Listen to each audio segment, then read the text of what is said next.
It's podcadzo. We're going to play some Josh Groban now to set the mood straight. Oh, fuck!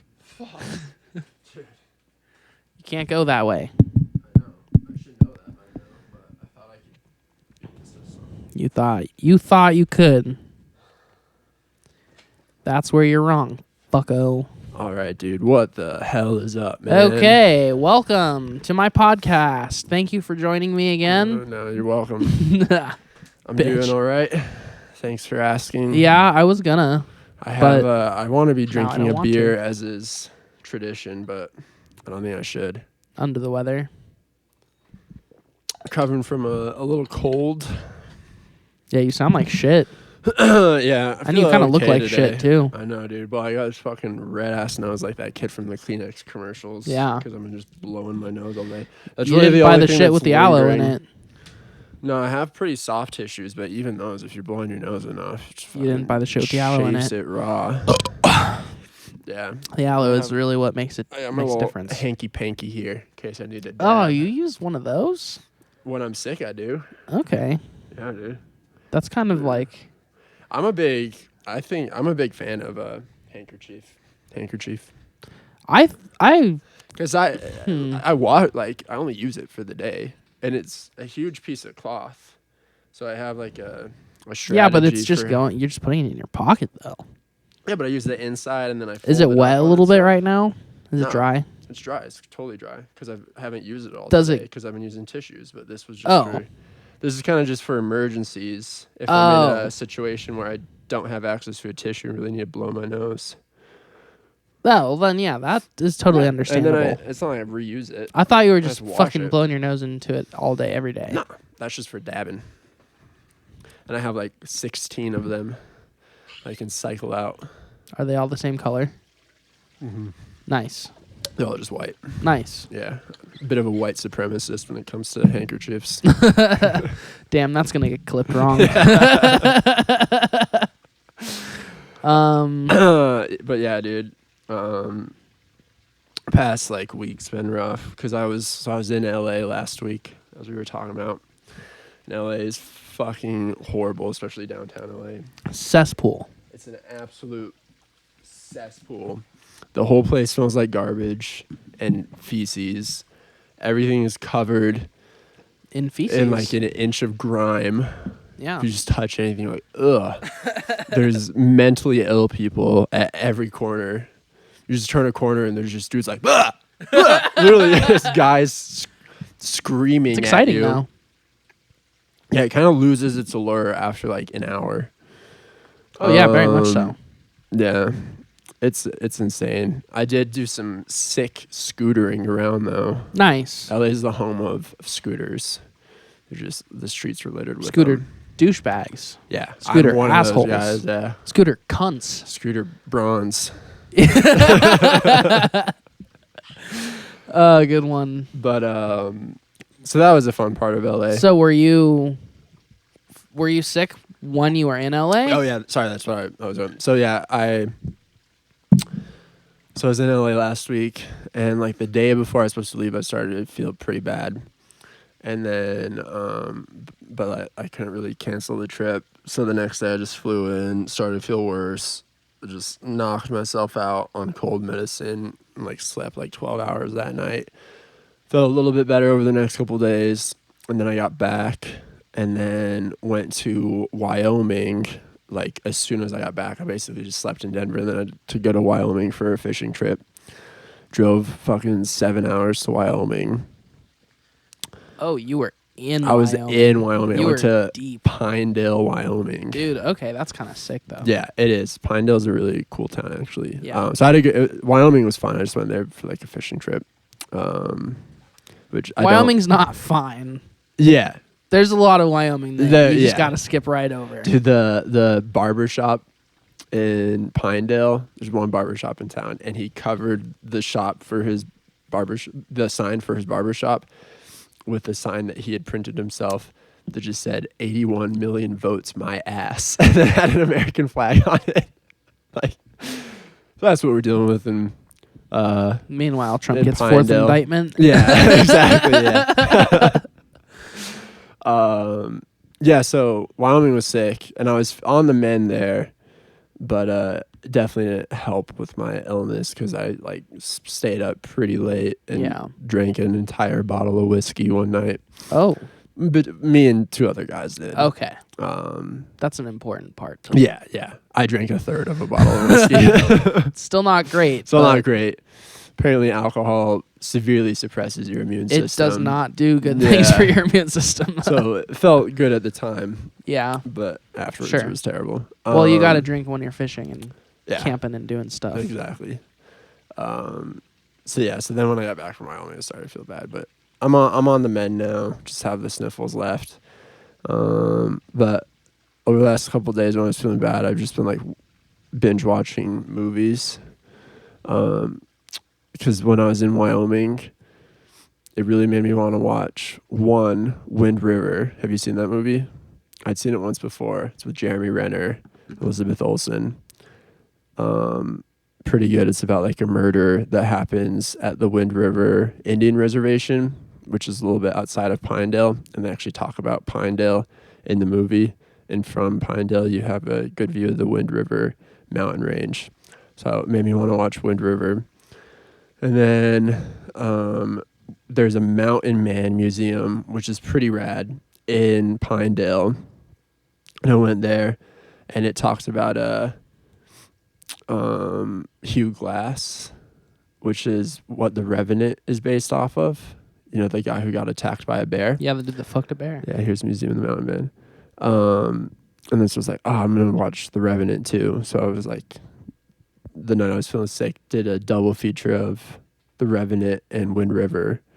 And then from Wind River, I was, whenever I watch any movie, I'm basically on IMDb the whole time, just like reading about the movie and reviews of it and all the actors and the director. While you're watching the movie? Yeah, while I'm watching the movie. And so that led me to want to watch Sicario because Taylor Sheridan wrote and directed Wind River, but his first, I think his kind of writing debut was Sicario, and I'd never seen it. So then I watched Sicario the day after. And then I watched American Sniper for a reason I don't know. But because I'd never seen American Sniper either, and it recommended it afterwards. So I was like, I guess I'll watch American Sniper. How was American Sniper? Sad?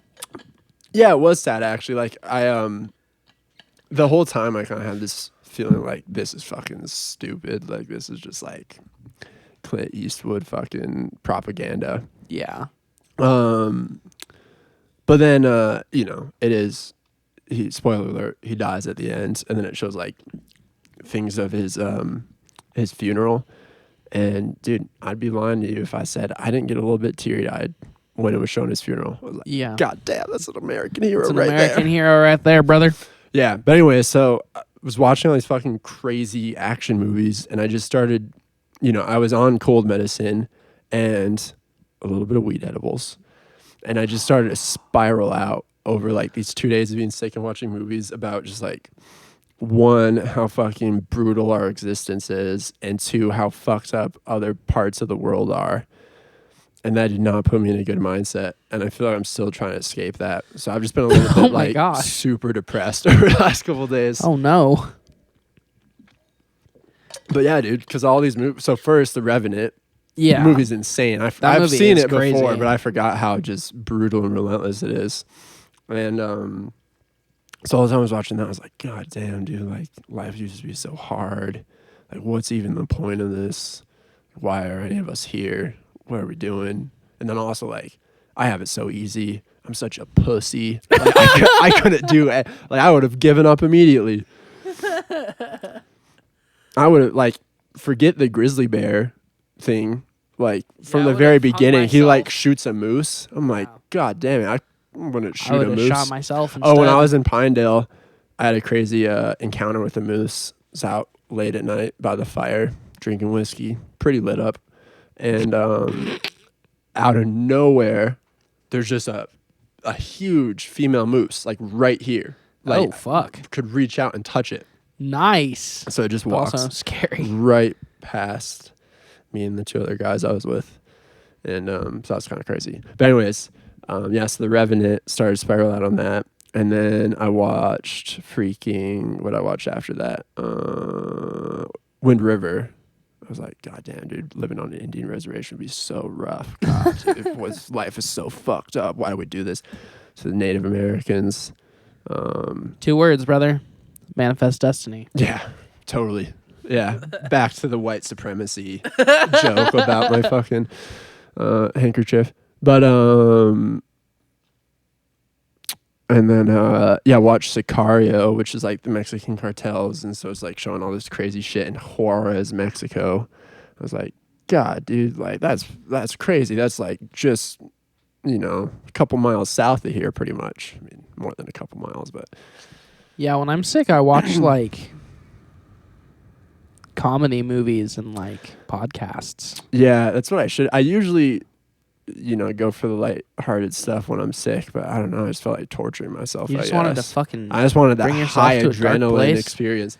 And I do like watching action movies when I'm sick, but usually they're like Jason Statham, like The Transporter. That's my go-to. But I was like, no, I want to immerse myself in the depths of hell. So, anyways, I've rambled for a bit, but that's just to kind of explain the headspace I'm in right now. All right. And well, why I'm not drinking beer on this podcast. I guess we need to do something to bring your spirits up a little bit. Yeah, but welcome to podcadzo. Fuck. No, I'm coming out of it now. It's good to get out of the house today. Yeah, now that you're feeling better, mobile, Yeah, staying hydrated. staying hydrated, jacked up on cold medicine. I'm probably going to need to get up and take some more cold medicine somewhere in the middle of this pod. What kind of cold medicine do you take? Just Dayquil. I Nice. bought a huge pack in LA for fucking $30. Do you take the 'cause pill? I like the liquid stuff, but all they had where I went shopping was the pills. Yeah, liquid gels. Yeah. Those things are hard to fucking swallow. They are, dude. They're huge. They're so big, and they like do that thing where they dry out your mouth when they're in there a little bit. Exactly. Oh, and what I started doing, just because I was taking so many of them and wanted to start pushing the limits, is I would bite through the liquid gel in my mouth, and a little bit of the liquid gel would seep out, and then I'd swallow it. But dude, that is like, it's not normal liquid. It's like battery acid. Yeah, Yeah, it's messed up. But I keep doing it. And then for the next like 30 minutes, I'm like, no. Yeah, Like, my throat why? It's all weird. Why wouldn't you just not like hit some water and then take the pill? I don't know. I mean, I'm taking them with water, but before I drink water, I like just give it a little nibble. Just take a little water and because then it's put pretty. the pill in. And the only reason I do it's pretty satisfying to bite down on the liquid gel. I mean, maybe the feeling of doing it is, but the taste of the stuff inside would have to cancel it out. Yeah. Well, there's negative consequences to everything. There That's doesn't worth have doing. to be. You're creating this entire scenario I'm sure for yourself. doing heroin has some negative consequences, but people like doing that. I think that's the one thing that's cleared. Like, true. no one that's has evergreen. discovered Yeah. any. Yeah. Yeah, true. You're right. Other than it's just Not too heard much any fun. Bad tales about that. Yeah, addicted to fun. Okay, well, I have a gift. We've already mentioned this a few Thanks, times. dude. I but noticed that there. I was hoping it was for me. This is for you. Take it home. Read through it. Also, I'm keep in it. need I of don't it. want it. You don't want it? No, it takes up too much space in my house. Okay. Sorry about the dog hair in it. Quite all right. I have dog hair over everything I own as well. But yeah, I mean, it's there for you. I'm excited to talk about it. Hell yeah, Well, dude. I'm not I'm excited too. to talk about it, but Oh, we're gonna talk for about a it. So. good chunk of the 7-hour drive back from Wyoming. I listened to U2 radio on Sirius XM. Nice. That was nice. It kind of made me really want to get a Sirius XM subscription. I mean, just listen to like This Is U2 on Spotify. Yeah, I could. But they have nice deep cuts on there that I wouldn't find otherwise. And then I like, the commentary from the dudes between. I mean, yeah, all that shit exists on Spotify, I'm sure, but it's not like I'd be seeking that out. I would just be playing War like 100 times a day, like I do anyways. I was listening to Pop last week because nice. I forgot there's a couple songs on that album that are pretty good.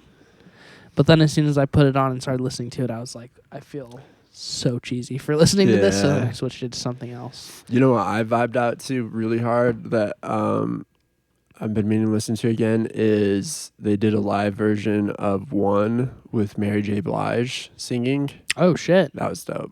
She has a good voice. Yeah. In case you didn't know that. I had It's no one idea. of those things where it's like, yeah, I know Mary J. Blige and I know like she's objectively a good singer, but I don't listen to her. And then you actually listen to her. It's like, God damn, they're not lying. Girl can sing. I think it's just universally known that she's a good singer, but like, yeah, I guess that kind of makes it. Listen to her to appreciate it. That kind of makes it so that people that don't necessarily know how good she is would just say she's objectively a good singer. Yeah, but thanks for the book, brother. I'm gonna read it. Mm-hmm. Ooh, I like this picture right here. Yeah, it's got some weird Bono scribblings, drawings, random shit. I was born with an eccentric heart. Yeah. That's one way of saying it. I think that's like maybe not the first line of the book, but it's somewhere towards the beginning of the book. Oh, that's so dope to quote Bob Dylan at the start. He talks about... Dude, what an original. Yeah, right? No one's ever done that. Mm-hmm. He talks about Bob Dylan a lot. I read Bob Dylan's book a while ago, and he talks about Bono a bit in that book. Really? Yeah. I think they got close. Yeah. Ish. One quote that stood out to me from Bob Dylan's book was he said if Bono like lived in the 1800s, he'd definitely be like an Irish cop. Oh, sorry. Weird. Yeah. He meant it opposite. in like an affectionate way. But I mean, Irish cops don't have the best reputation. They don't have a good... Yeah. And Bono, I think, is kind of known for being the opposite of that. Yeah. Like anti-establishment. Totally. Or not anti-establishment, but whatever. Accountable justice. Uh-huh. Whatever that means. It means that people that are in charge don't fuck around too much. That it's that thing that never happens. Why would you become a person in charge if you're not going to fuck around, though, dude? Isn't that the allure I think of that's it? what everyone realizes as soon as they get the powers. They're totally. like, oh, the whole point is that I do whatever I want. I don't, like, people are like, nah, I'd be different. If I was a politician, I'd be like, cool, not me, dude. No. I recognize that myself. As soon as I got any semblance of power, I'd be a total nightmare. I'd be that guy that spends like $80,000 of campaign finances on like a chair. Yeah, totally. Yeah. So, like I fucking wanted it. Yeah. And it was cool. Yeah. I feel much more comfortable in this chair. I could write better policies. It'll help me come up with better ideas. I feel the more blood stately. will flow to my penis quicker. Yeah. Which will help my ability to... I feel more confident overall. Yeah. Yeah. Thank you for... With a a penis full of a penis red full of pumping hot blood. That is the worst way. way. I'm not gonna get into that. Never mind. Yeah, let's move on. I always, when I'm editing me, sometimes I'm always like, why did I talk about penises for so long? Yeah, you kind of just black out, and it's the easiest thing to talk about. We always wind up back there. Yeah, because it's relatable. it is relatable. You either have a penis or you want to have a penis. Yeah, totally. All right. True words never been spoken. But anyways, we thought today we'd circle back to, I don't know what episode it was where we talked about Radiohead, but one episode not too long ago we talked about REM and Radiohead in the 90s. So we went up to OK Computer. But I did still say... We did talk about 2000s Radiohead We did still say that a lot of our favorite albums were... in the 2000s. In the 2000s. Yeah. But yeah, so we decided we needed a whole episode for 2000s Radiohead, and then to also talk about Tom York's solo projects, The Smile, perhaps Let's even... talk about Phil Selway's solo project. Yeah, let's maybe not. He's got a good album. That'd be cool. Let's just not talk about fucking Ed O'Brien. Ed O'Brien's Miami album, or whatever that one's called. Earth. What? Yeah. I thought it was You Miami always- last time. yeah, you Does he have a always- song called Miami? I don't think there's even a I song don't called know Miami why on the I think album. that. There's one called Brazil. There's one called Shangri-La. Yeah, fuck. I don't know why I thought Miami. It's pretty cool to call an album Earth, though. It's so fucking basic and I easy, know. and Maybe I'm trying to give him extra credit by saying like the album's called Miami because that's a way cooler album than, especially for a British dude to write an album called Miami. he put as much work into the album title and artwork as he put into the songs, into the music, which yeah. is he Minimal. came up with one cool idea per song and tried to like extend it into a 6-minute song that does nothing and goes nowhere. Yeah. But anyway, Anyways, we won't talk about that. we will ignore it completely. And then just we don't talk about this at all, but real quick, shout out to Johnny Greenwood's scoring, especially in There Will Be Blood. There Will Be Blood. Yeah. Yeah, that's what really got his scoring career started, I think. Yeah. Put him on the map. Indeed. Tom York has also scored a film called Suspiria. Oh, yeah. I've not seen that one. The film itself got mixed reviews, Mhm. but the soundtrack, I think, was pretty universally accepted as being like pretty good. Pretty awesome. Also, I do want to give a quick shout out to the National because, as I mentioned, I saw them Oh, yeah. and they played. I saw them on the second night, which was Saturday in Denver.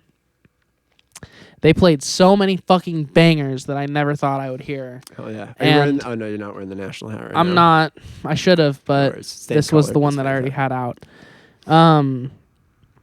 Well, I won't show you the video right now because it's pointless. But Matt Berninger ran right by me. I got to fucking Nice. film his ass. Did you yeah, touch he did him? the classic. I didn't touch him because I didn't want to like, I didn't want to be that guy or whatever. But Mhm. I was still very close. I could have touched him if I wanted That's to. what's up. And yeah, they just played for like such a long time. They played so many fucking songs, and every time I thought like, oh, this is the last song of the first set, they would just play like 4 more songs Nice. and then come to another banger. And I think that the National perhaps is not to like make undue claims, but I think they're perhaps like the most influential indie band happening like right now and for the last like maybe like 5 years. Yeah. They've been on the top. So it's just really good to see them. Even after they put out First Few Pages of Frankenstein, which I'm not a huge fan of, like seeing them live, they just still have like such an energy and such a presence. And like they still very much seem to give a huge shit about what they're doing. So Hell yeah. just wanted to shout them out real quick. They're fucking sick. Right on. And the set was money. Absolutely perfect. Shout out the national. Yo. I was thinking I saw them pretty much exactly a year ago when they played Dillon Amphitheater in Colorado. That was a good show. But anyways, Radiohead. Back to Radiohead. Back to Radiohead. Sorry. No worries. Good shout out. All right. So let's just the 90s Radiohead episode. Of course, their 90s albums are Pablo Honey through OK Computer. We didn't talk about Pablo Honey because that album is not good. Not worth mentioning. But the Bends and OK Computer are obviously masterpieces. And then Kid A comes out in 2000. So we'll talk today Kid A, Amnesiac, Moon-Shaped Pool. Let's see if I can do this off memory. In Rainbows, Hail to the Thief, and am I missing one? What am I missing? King of Limbs. King of Limbs, of course. How did I miss that one? You bitch. Yeah, fuck. So anyways, those are the 2000s Radiohead. Do you just want to talk about them in order? Like give short blurbs for That'd each be a one? good way. That'd be a good way to do it. Talk about, at the end, talk about which one of these is each of our favorites. My answer might have changed since the last one. I was Has thinking it? about it more and it might have changed. So, Mine has stayed the same. Where but yours was a 90s one, right? oh yeah, for all their albums, OK Computer is my number one. But for the 2000 stuff, it's got to be Kid A. For me. Okay. Yeah. Cool. Well, then talk about it, bitch. So Kid A. Kid A was maybe.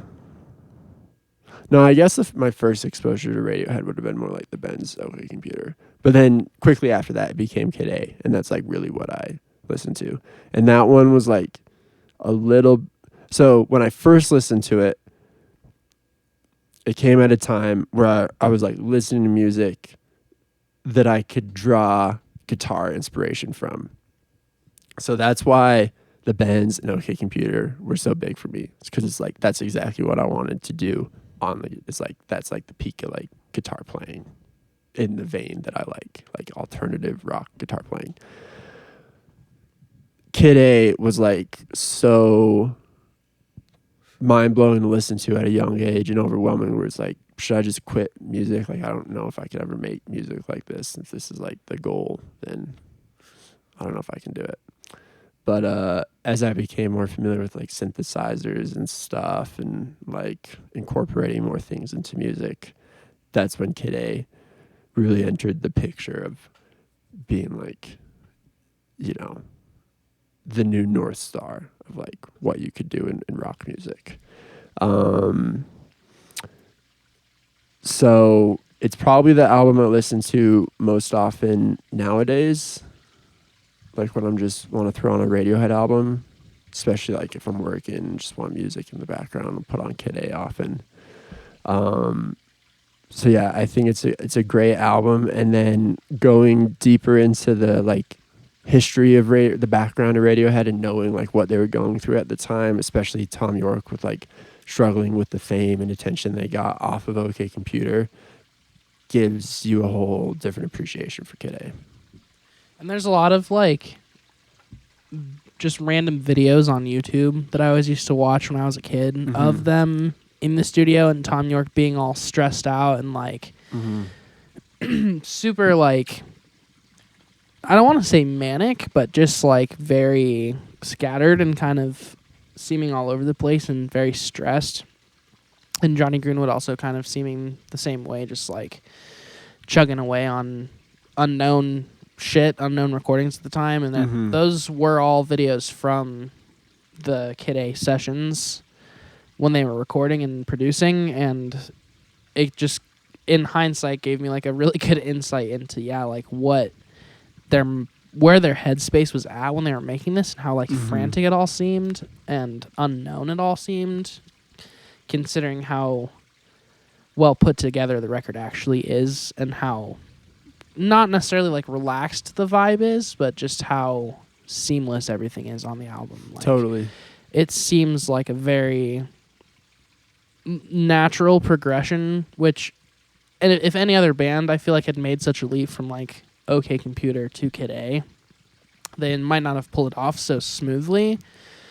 But I mean, I think when this came out, it was already like received pretty widely positive, except for like, you know, the group of people that didn't think there was enough guitar on it or not enough organic instrumentation in general. There was a lot of pushback when like the electronica movement started to take over. But absolutely, it's something I didn't appreciate at the time I listened to it, is like what a shift it was from OK Computer to Kid A, because like at that point, you know, you're like, at the point I was listening to it, like 11 years removed from the release of Kid A, so you don't think about that stuff, but also you like know the band that Radiohead is at that time, so you're like, oh yeah, it makes sense that they would just make a Kid A after that. Totally. But think about it now in like the context of, you know, going from OK Computer to Kid A and pulling it off so amazingly well in the time span of 2 years. Right. Pretty rad. And my perspective on it was like I kind of discovered Radiohead like backwards in a way. Like I listened to their newer shit first and then discovered them backwards. Yeah.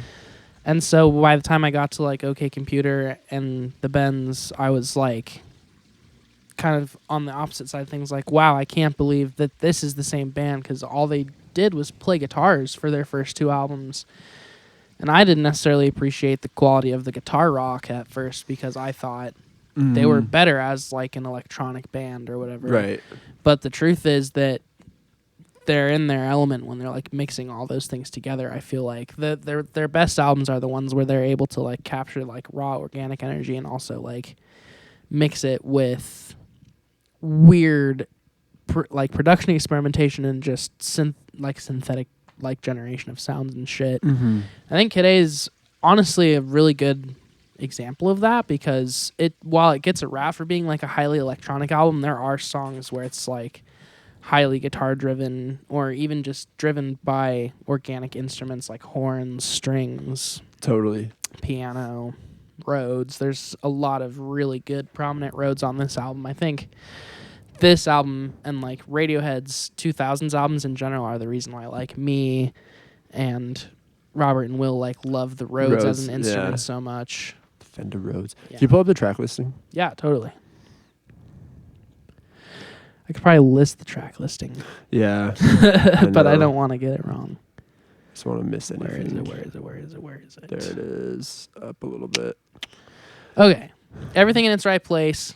Absolute fucking banger. Do you remember like the first time you heard that song? I do.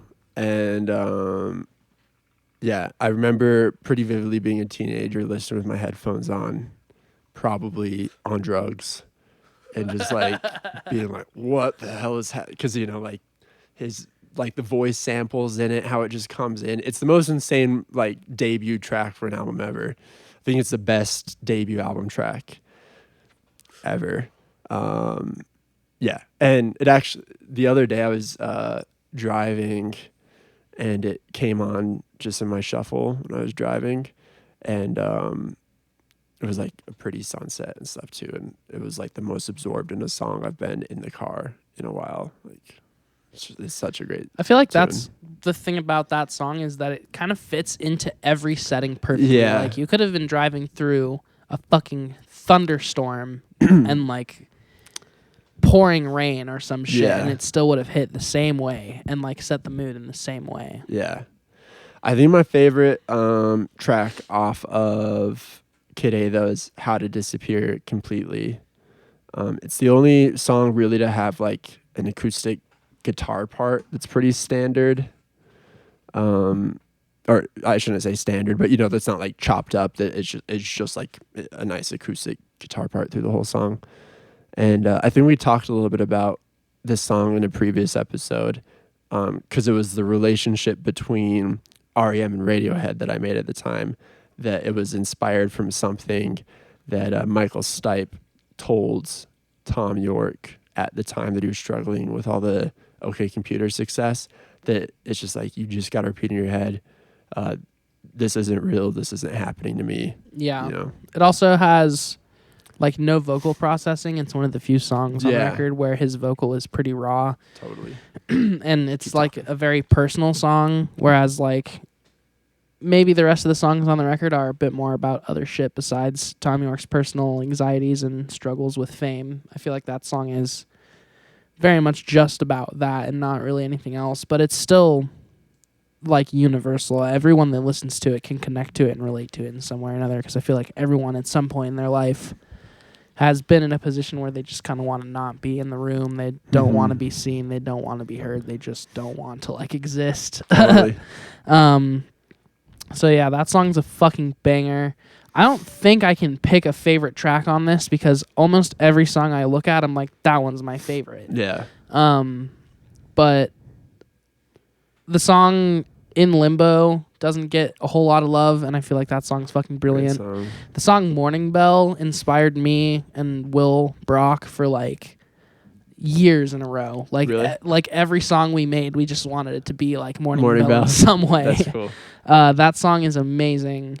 And obviously Motion Picture Soundtrack is one of the most like iconic Radiohead songs ever as well. And it's not necessarily like the rest of the record either, so Yeah. it ends on a very interesting note there. And then, do you want to mention anything else? No, let's go to the next album. Keep this Cool. thing moving. The next album I'm actually really, really fucking excited to talk about because I said I was going to maybe change my answer. I think this could possibly be my favorite Radiohead record of all time. Wow. Yeah.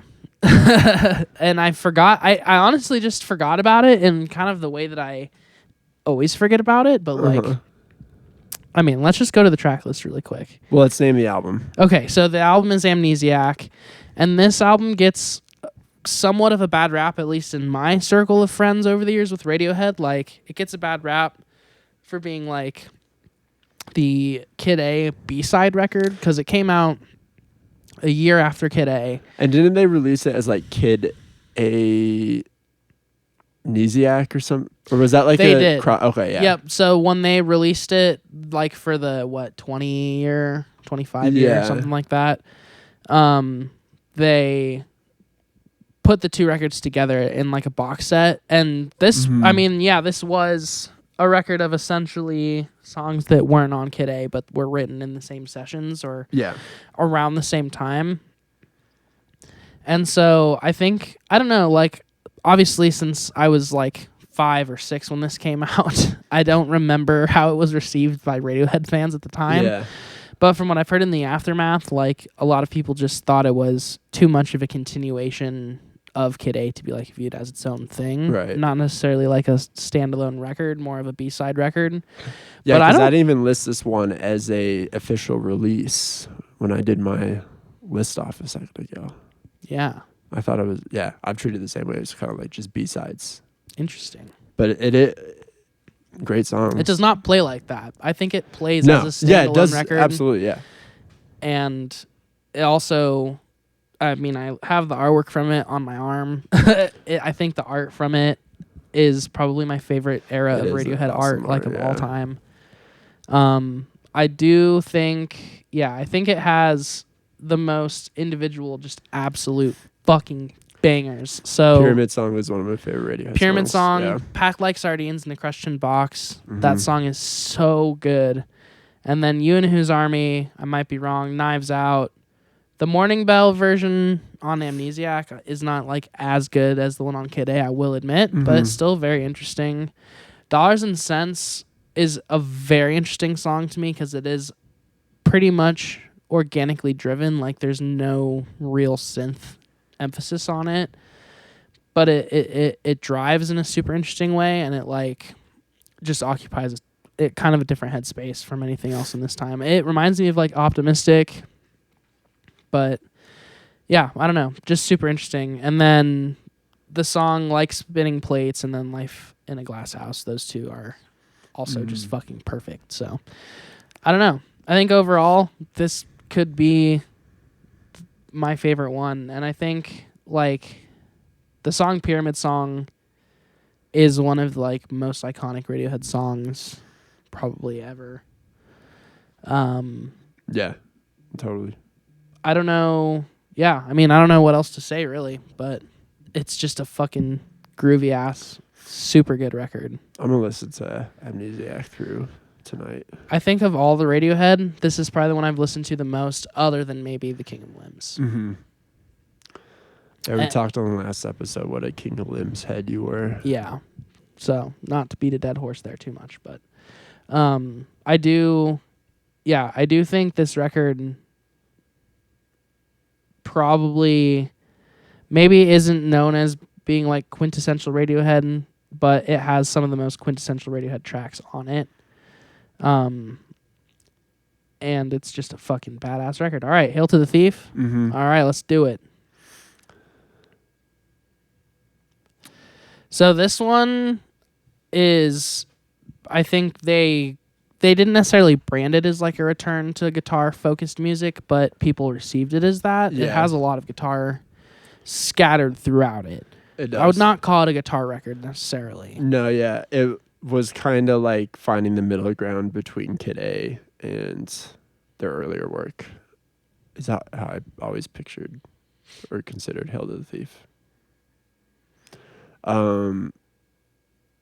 But yeah, it's one I kind of skipped over when I was, younger, trying to educate myself on Radiohead. I listened to it, but it didn't stand out to me at the time as, a great album.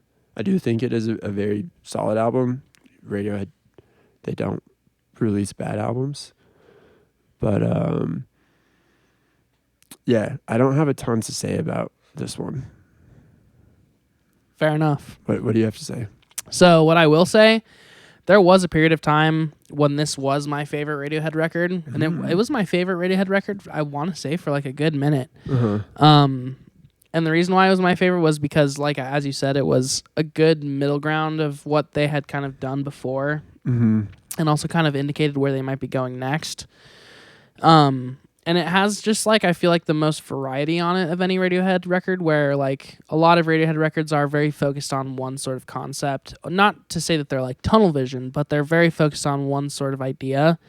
And this one's kind of a bit more all over the place. It has the most tracks on it of any Radiohead record, like by far. And I think Tom York has said his one regret is like not taking some songs off of the track list. But I think I would have left all these songs on this track list. Yeah. Honestly, they wouldn't have hit as hard as on like a separate release, like kind of with Amnesiac or whatever. Because they did release, I forget what it's called, Comlag. I think it's called Comlag, but they released like a B-sides sort of companion thing for this.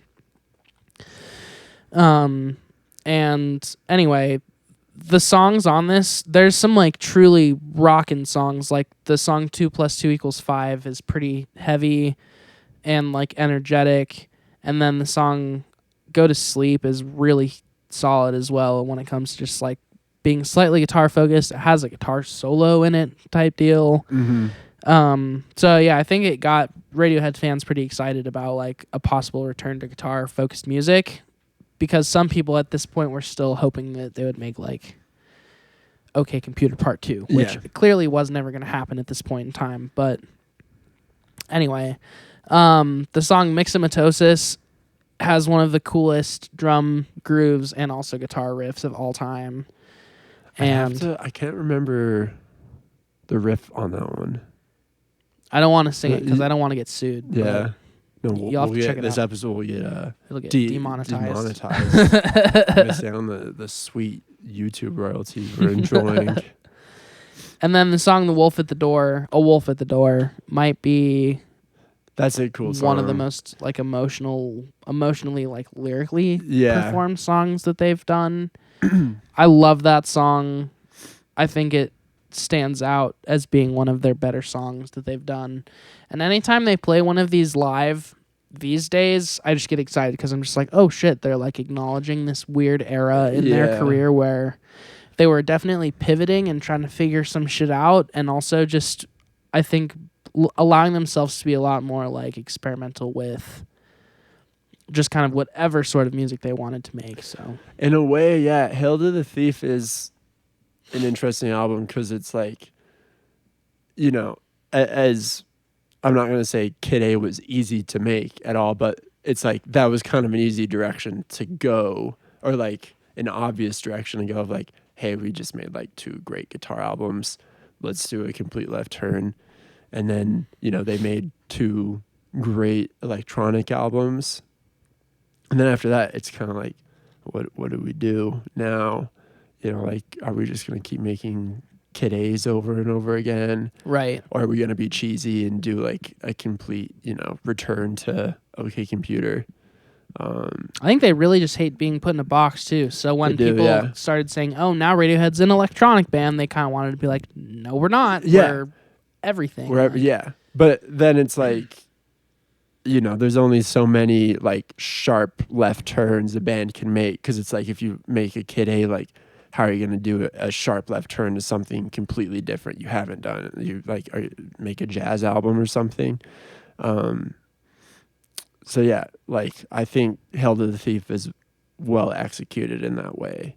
Totally. Of it being, like I said before, a good middle ground, but didn't feel derivative of anything they've done before, or overly derivative. Yeah, it was like a definitely different style of guitar-based music, and you could tell, like, you know, because it's Johnny Greenwood through and through. Like, you can always kind of tell when it's him playing a part, but this one, I think he takes kind of a different direction from, like, not necessarily being, like, a lead guitarist as much, and definitely trying to be, like, a second rhythm guitarist, which is really cool because it allowed them to start, I really think, like, building, like, some of the unique, like, guitar harmonies that they're a little bit more known for, like, on this record and the records that follow this one. But yeah, it's overall just like a good encapsulation of like where they were, I think, trying to go and what they were trying to encompass in like their overall sound. It's also just a good kind of, I don't know, in my opinion, it's a good like nostalgia album for the early 2000s because it gives me a feeling of like 2003 the it 2000s. came out. Yeah. It's funny, I was just thinking about this just because Radiohead just always seems to exist in their own universe, but it's funny to think about like what else was going on in music in like the early 2000s. Because like, you know, I think Radiohead fit in better with their contemporaries a little bit in the 90s because we talked about like they were kind of grouped into Britpop and there was more of a thing going on there. In the 2000s, like new metal's going on. The Strokes are, you know, playing like old school garage rock, but Radiohead's just doing their own motherfucking thing. And electronica's kind of taking off too. Like it had been taking off already in the 90s, but it was, I think, getting way more prominent. Like Dust Brothers, Chemical Brothers, Boards of Canada, Bonobo, all those homies. Prodigy. I listened to Breathe came on my shuffle today. Breathe. Not a bad song. It's a great song. I love the Prodigy. We're gonna have to do a Prodigy episode later. I'm gonna have to do That'd some be more. funny. Yeah, I'm gonna have to do some more listening before we can do that. Yeah. Okay. In Rainbows. That's the next after Kid A. The next big album for me.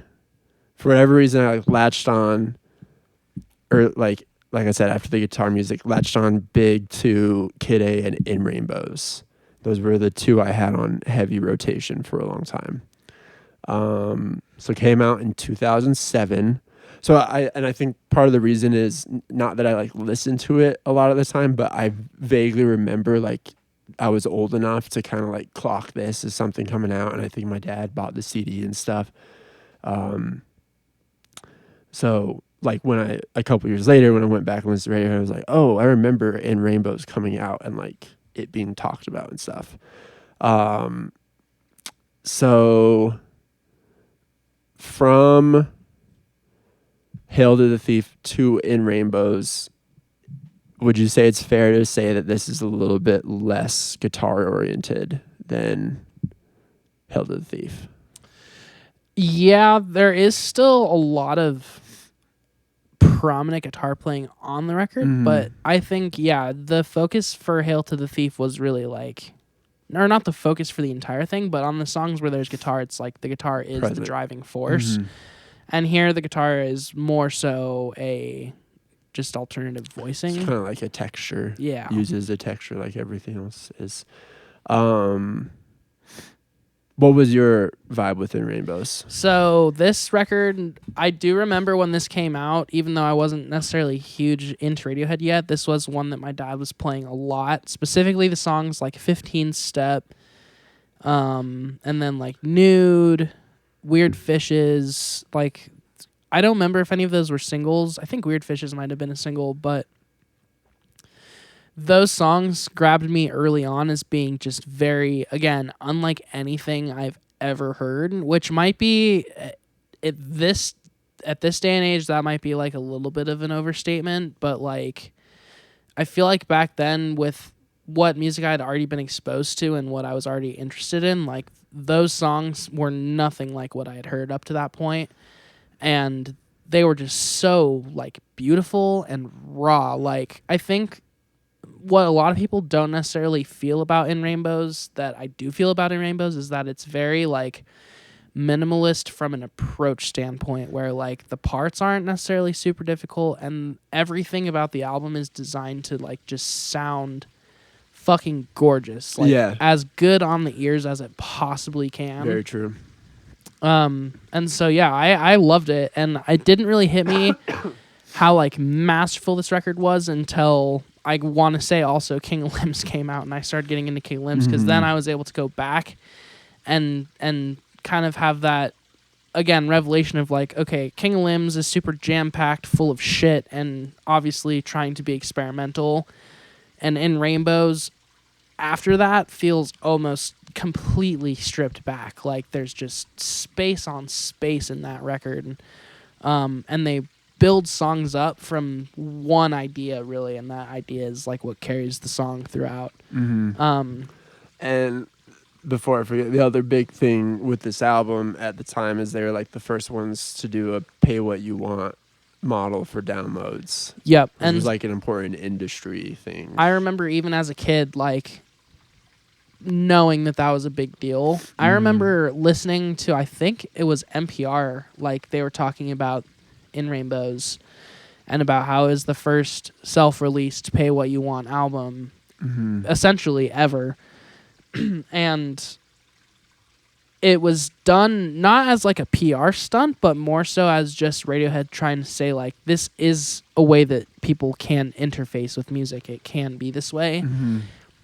And truly, I think that at that time, people thought they were fucking crazy. And now that's pretty much the way it is. I know. Like, well, it's funny to think now that was ever like a revolutionary idea. It just feels so natural now to be like have free downloads. But if you want to, chip in some money, do that.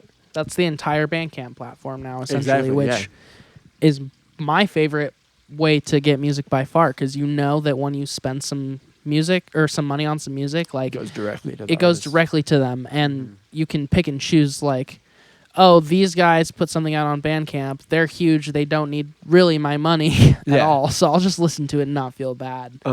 Or these guys are independent, these guys did all this themselves, throw them $15 for their effort, and you have it forever, you have it on your phone forever. So yeah, that was a huge thing, and it definitely was like important to those homies that were like paying attention early on. Let's talk the track list real quick, and then we should talk. So In the Rainbows singles too. were Jigsaw Falling into Place and Nude. Oh, okay. And Nude, good song, but it said, I just was skimming the Wikipedia, it said Nude was their first top 40 since Creep, which is crazy. And it's like poppy, like I think I wouldn't necessarily call this album art pop, but it's maybe like a predecessor, or not a predecessor to art pop, because art pop was definitely around in 2007, but it was maybe one of the first more accessible, universally accepted like art pop records where people kind of understood the vision of it fully. And it also has some songs on it where I feel like they do continue to push more into like the rockiness of like experimental music, if you will. The song 15 Step is awesome. So the other reason I relate it to Kid A is amazing debut tracks like 15 Step and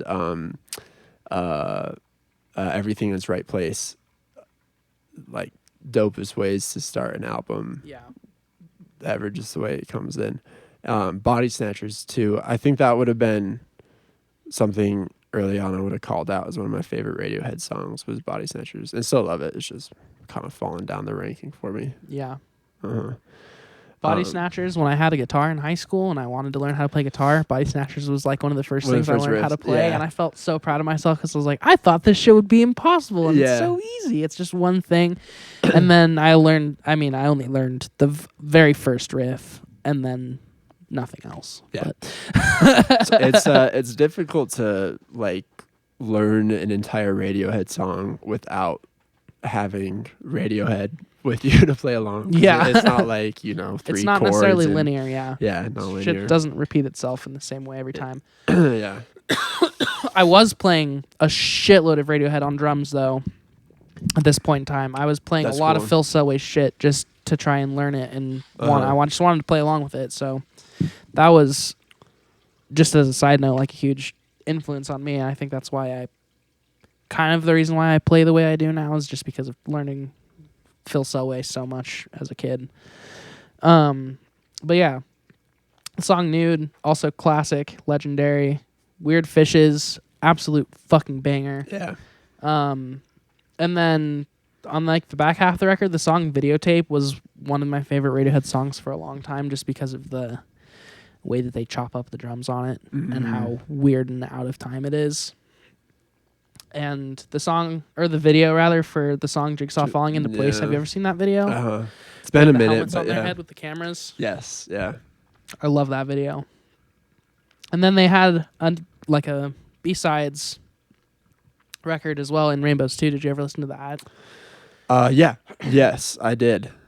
The songs Down Yeah, is the that New has Up bangers and mash on and it. Go Slowly Yeah. and then Bangers and Mash and 4 Minute Warning. I would say all those songs are very important to the Radiohead Totally. story as well, just because they're all songs that I think dive a little extra into that kind of minimalist approach where they're very simple and stripped back and there's only a couple different things, but they're super harmonious songs and very focused on like being, I think, super uplifting and beautiful. Mm-hmm. And then the song Bangers and Mash, Tom York plays drums and he wears flying goggles so that the drumstick doesn't hit him in the eyeball. What a guy. Absolutely love it. Okay, and then we're on to the King of Limbs, baby. King of Limbs, baby. This is your big album. Why don't you kick it off? And I'm gonna fucking get some more cold medicine. You Get some inside of you. So this album, honestly, like I said earlier, I don't want to beat a dead horse too much because I'm pretty sure I kind of talked about this album a lot already. But I'm in the minority of Radiohead fans when I say I think this might be my favorite, and not to say that it's their best, but just that it's the one that grabs me the most, or at a point in time grabbed me the most. It's very like dark sounding and kind of, I think, the most unlike any of the other Radiohead records, where it's like In Rainbows kind of has a connection to Hail to the Thief, kind of has a connection to the albums before that. Like we said, Yes. it's very much like all kind of in the Radiohead universe. This one, to me, just hits different. Like there's a different approach to the way that they recorded the shit and released the shit. And the artwork hits differently. All of the like photographs from this time kind of hit differently. I think it's like the beginning of their transition, not into like necessarily being like old men or anything like that, but it's just the transition into Radiohead, like maturity, like fully mature, fully grown, developed Radiohead, being like an established band, kind of at the top of the world. Yeah, and they really, I think, made this one for themselves. Like I think Tom York had a very specific set of interests at the time. And Johnny Greenwood had a very specific set of interests at the time, and Phil Selway did, and Nigel Godrich did. Everyone had perceptions of what they wanted to do. And it all flows together in a very interesting way because you have Tom York's influence of, we'll just call it like the bleep bloops, the glitchy shit, the drum loops, the tracks, all the samples, all of the choppiness of the record. You have Johnny Greenwood's influence, which is, you know, all of the string ensembles, the massive arrangements that are on the songs. I would say, like, the organicness of it, because it is very much just a record of organic shit versus super produced and synthesized shit at the end of the day. Taking a lot of organic instrumentation, putting it up against a lot of really not awkward, but just very obviously synthesized parts. And I think this also has a lot of their most beautiful songs that they've ever made on it as well, such as like Lotus Flower, Codex. Was Lotus Flower Give Up the the Ghost and first Separator. single? I think so. It was one of the singles, and they released a video for it where Tom York dances, and it's all black and white. Yep. I remember showing distinctly that video coming out. Yeah. I showed like everyone that I thought would give a damn that video. I was like, you need to check this out, because I don't know why. Again, I couldn't really explain to you why it spoke to me so much, but it just did. It was just one of those things where it's like Tom York is just being unapologetically himself and performing in real time like what is essentially like coming to his brain. So I don't know. It was very interesting, very entertaining. Real quick story. I think so. My grandparents were babysitting me one day. Love my grandparents, great people, but they're born in the 40s, Reaganites, not Radiohead fans. And I watched that video, and then Austin City Limits Radiohead performed, and they were watching it with me. I was like, because I think I was watching Austin City Limits, and then I threw on that video. I was like, yeah, this is a band I really like called Radiohead. And then they went back to Austin City Limits. And my grandma was like, what's wrong? What's wrong with this band? That guy looks high. He looks like he's on drugs, talking about Tom York. And yeah, that's just a little anecdote from my life. I mean, Radiohead. yeah, my first reaction to the video was not necessarily different. It was just like, wow, this guy's fucking strange. Yeah. But it was in a good way. I was like, I want to be able to be that free at some point in my I know, life. it's so cool to pull that out. But yeah, so at the end of the day, this record just got me so well because of how it fused what I thought were the most interesting aspects of Radiohead, which were the organic, super beautiful pining things versus the synthesized artificial sounds, which Tom York just has a way of generating them. I feel like nobody else, to be honest. And they also, like I said in the last episode, introduced a second drummer for the live shit. And I think he really changed the game for them as well, because there had been layered drums and a lot of doubles up to that point that they had never like recreated live, and they started recreating all of their older drum doubles and other things live. Which I thought was super like brave and cool that they went and revisited their catalog in that way. And then they also fully utilized the second drummer for all of this shit, because it was all done pretty much with like, you know, Phil Selway playing against tracks. So now they just had two drummers playing against each other, which got a really cool energy to it live. Totally. And then Moon-Shaped Pool. Moon-Shaped Pool. I think we might have to call it a day after that. I was going to say, yeah, we're going to maybe do a separate episode on The Smile, which would be easy to do. And Tom York solo. And Tom York solo and stuff. Adams for Peace. Yep. Shout out Adams for Peace. We'll do a Radiohead spin-off album. And then we can talk about Phil Selway and Ed O'Brien in that Thank you episode. for your It'll be fun. permission. Yes. All right, so a Moon-Shaped Pool. I'm going to just say, I'll say my thing because it's one sentence, and then you say some things. Okay? Here's my thing. I'm going to say one sentence about it, too. Okay. This is my least favorite Radiohead record, My aside sentence from was Pablo Honey. absolute garbage. No, I'm just joking. It's still a good album, but yeah. Not one I ever was super into. It was a shame because it came out at a time where I was primed for... we were all so excited. Yeah, I was so pumped. And Burn the Witch came out as the first single. I listened to it all the time. And I do like the song, but then I was just totally underwhelmed by pretty much everything that came out afterwards. So yeah, it came out in 2016. So I was 19 then. I remember that summer very well that it came out, driving around listening to Burn the Witch pretty much every day. Stoked for the full album. But yeah, just underwhelmed. It's like I never go back and listen to it really. But you know, it's still Radiohead. They can still do no wrong in a way. The way that they like teased the release of this and the way that it was hyped up was so exciting. Like I was so pumped for new music. And sorry to always talk about Will and Robert, but I remember specifically we were living at our first house. Tom York had played like a solo set at like a not a festival, but just like a gathering of some sort, and it was just him doing shit on an acoustic, and he played Desert Island Disc, I think, and The Numbers for the first time, and they had different names when he played them.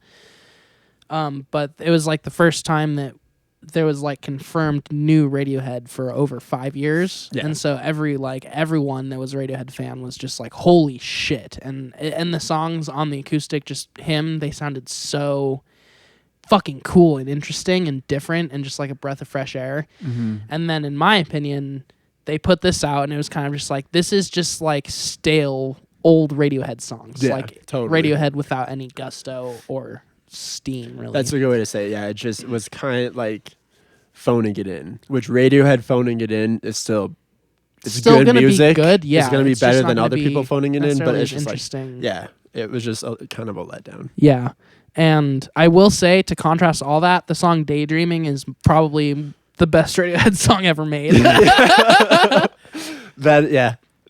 think there's a case to be made for that. Daydreaming. That song is incredible. Song. And there's good songs on this record. The one, strong beef I have, the song Identikit. So that song was from the King of Limbs, like period. I think they wrote it like on the road while they were touring the King of Limbs. They started playing it live when they were doing King of Limbs shows, and that live version of Identikit was so fucking cool. Like, it was so sick. And They just didn't capture it on the recording. I saw that it was on the record, and I was very excited about it and thought it would be kind of true to form.